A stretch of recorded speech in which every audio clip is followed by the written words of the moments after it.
வணக்கம் மக்களே, ஸ்டார்ட் பண்ணலாமா? உண்மையை சொல்ல போனா யூடியூப் சேனல் ஆரம்பிக்கணும் பல வருஷமாயே வெளிக்கிட்டு 2 தடவை வீடியோவும் போட்டு கண்டினியூட்டி இல்லாம ஒட்டு மொத்தமா கொலாப்ஸ் ஆயிட்டது. ஹவவர் இன்றைக்கு ஆரம்பிக்கிறேன்டா என்று முடிவெடுத்து ஆரம்பிச்சிட்டேன். இன்றைக்கு சித்திர புது வெடப்பிறப்பு. இந்த நாள்ல ஆரம்பிக்கிறதாலேயே தொடர்ந்தேச்சியா வீடியோ போடுவேன் என்று நம்பவில்லை. நல்ல நாட்களில் ஒரு தீர்மானம் எடுக்கிறது நல்லதுதான். பட் அதை நடைமுறைப்படுத்தணும்ன்றது எங்கிற மைண்ட் செட்ல தான் இருக்கு. Every thing is mind set சொல்வாரு. இந்த முறை இந்த ஃபீல்ட நான் ஒரு ஸ்ட்ரெஸ் பஸ்டரா பாக்குறேன். சோ இந்த தடவை மிஸ் ஆகாது. என் பேர் மதுஷன், சொந்தரம் ஜாழ்ப்பாணம் சாவகச்சி சங்கத்தான. இப்ப இருக்கிறது கொழும்பு கல்கிச. நீங்க இந்த காணொலியில் பார்த்து கொண்டிருக்கின்றது நிகம்பு பீச். பீச் என்றால் யாருக்கு தான் பிடிக்காது? எனக்கு ஒரு படி மேல அதை நான் ஒரு தெரப்பியா பாக்குறேன். கடற்கரையில இருந்து கடலை பார்த்து கொண்டிருக்கும் போது மனசு எந்தவித சலனமும் இல்லாமல், எந்தவித யோசனையும் இல்லாமல் லேசாக இருப்பதாக இருக்கு. அந்த உணர்வை வார்த்தைகளால் வர்ணித்து விட முடியாது.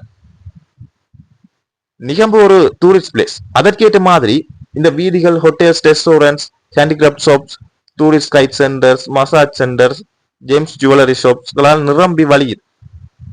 இலங்கையின் தற்போதைய காலநிலைக்கு பீச்சில் நீந்துறது ரொம்ப நல்லது.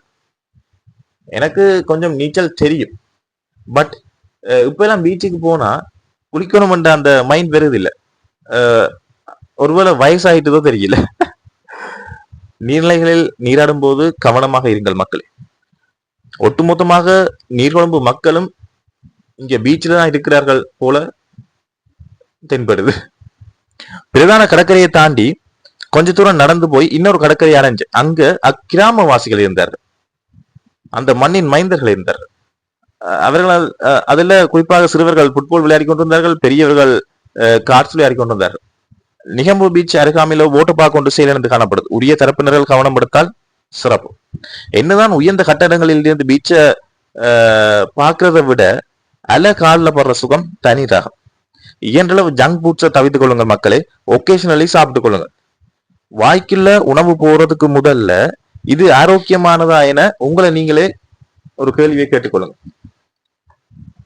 இப்படி கேட்பதனால் முக்காவாசி வருத்தம் உங்களுக்கு கிட்ட வரவே வராது. இந்த உண்மையை நான் கிட்டலாம் தெரிஞ்சு கொண்டுதான் நான் இப்ப இதை ஃபாலோ பண்ண வலிக்கிட்டேன். நீங்களும் பண்ணிக்கொள்ளுங்க. இன்னைக்கு கிட்டத்தட்ட 8 தொடக்கம் 10 கிலோமீட்டர் நடந்திருப்பேன். நடக்கிறத போல ஒரு சுகம் வேற எதுலையுமே இல்லை. விளாம்பல ஜூஸ், முட்டை ரொட்டியை சாப்பிட்டுட்டு வீட்டை வந்துட்டேன். நான் பீச் போக முதல் நட்ஸ் ஜூஸ் ப்ரிப்பேர் பண்ணி குடிச்சிருந்தேன். அதன் ரெசிபியை இன்னொரு வீடியோல சொல்றேன். இந்த நாளை இன்னும் ப்ரொடக்டிவா ஆக்குறதுக்காக ஒரு ரெக்கார்டிங் செஷனையும் கேட்டிருந்தேன். பாய் பாய், டாடா.